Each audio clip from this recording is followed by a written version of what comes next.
presumably Israel wants peace. Absolutely. Does Israel want a two-state solution?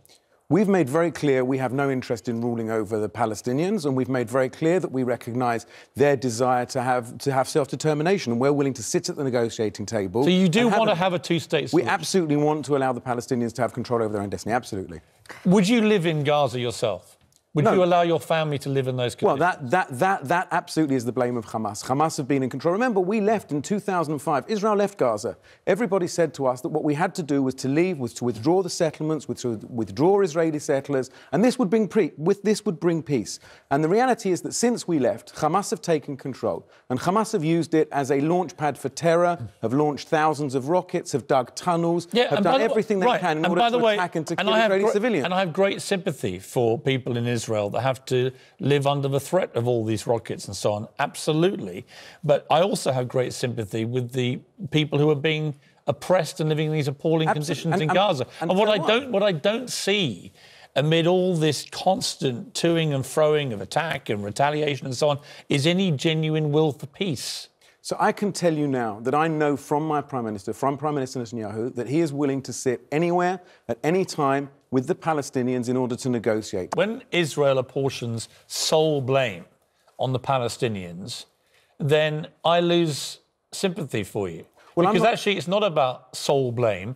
And I felt the same way when I interviewed leading Palestinians who solely blamed Israelis. In other words, there's blame on both sides here, isn't there? Look, nobody's innocent in a conflict that's gone on for 70 years, and anybody who says that one side is innocent is obviously not looking at a reality. What we're saying is we are willing to sit down at the negotiating table. We need somebody on the other side to do that. We can't negotiate without... Final question to Lord Ashton. Sorry, I'm sorry, he's gone. But Lord Ashton posed a really important question when he was just talking to us, which is that the UN Secretary-General says that he wants an independent inquiry now into the use of lethal force by the Israeli Defense Force over the last 24 hours.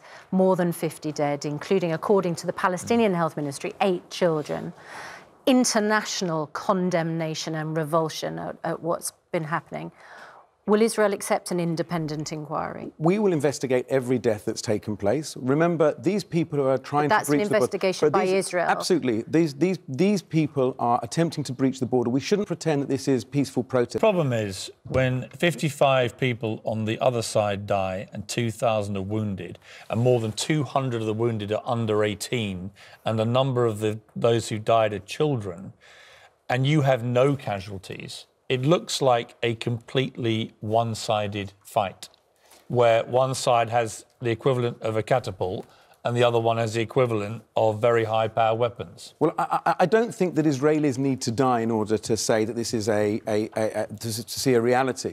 We have to understand that these Hamas activists were trying to tear down the border in order to kill Israelis. I don't need to wait for my citizens to be slaughtered before I take action to stop a terrorist. If a terrorist is coming at you with a gun, or a terrorist has explosives with them, or has a knife in their hand, or has a Molotov cocktail, it is legitimate. Are young children terrorists?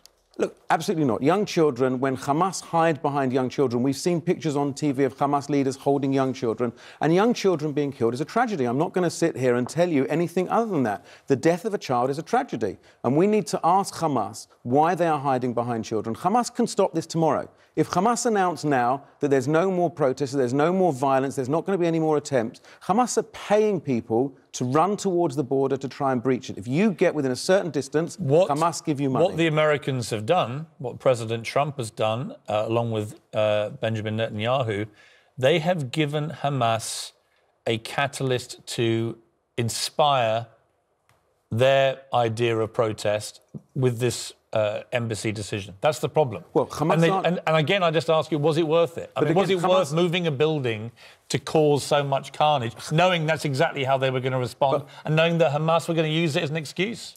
Hamas are not using it as an excuse. That's the irony. Hamas are not saying that this is to do with Jerusalem. Hamas are saying this is a protest against Israel's existence. This is to do with the fact that Israel's been in existence for 70 years. And were the embassy not to be there, they'd have found another reason to try and kill us. Mr. Freeman, thanks very much indeed. Thank you.